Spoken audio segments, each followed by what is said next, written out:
Good afternoon বন্ধুরা, দেখো আজকে আমার লাঞ্চ রেডি। আজকে লাঞ্চে দেখো আমি কি কি রেখেছি। লাঞ্চে রেখেছি দেখো গরম গরম সাদা ভাত, এখানে রেখেছি নিম বেগুন ভাজা। এটা বেগুনটাকে আলাদা ভেজেছি, নিম পাতাটাকে আলাদা ভেজেছি। যখন সবাই খাবে তখন সবাই মিশিয়ে নিয়ে খাবে। আর এই বছরে এই প্রথম আমরা আজকে নিম বেগুন খাবো। এখন এই সময়টা নিম বেগুন খাওয়া খুব ভালো, তাই আমি আজকে করেছি। আর এখানে রেখেছি দেখো মাছের ঝোল, এটা সিম আর আলু দিয়ে করেছি। আদা জিরে বাটা আর ধনে পাতা উপর দিয়ে দিয়েছি, একদম প্লেন ভাবে করেছি।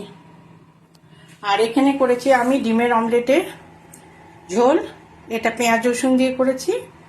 আর লাস্টে একটু ঘি গরম মশলা দিয়েছি, আলুও দিয়েছি। এই হচ্ছে আজকে আমার লাঞ্চের মেনু। তোমরা কে কি লাঞ্চ করলে অবশ্যই ভিডিও দিয়ে দেখবো। আমার লাঞ্চ মেনু তোমাদের কেমন লাগলো অবশ্যই কমেন্ট করে জানিও। ভালো থেকো, সুস্থ থেকো। এই পর্যন্ত।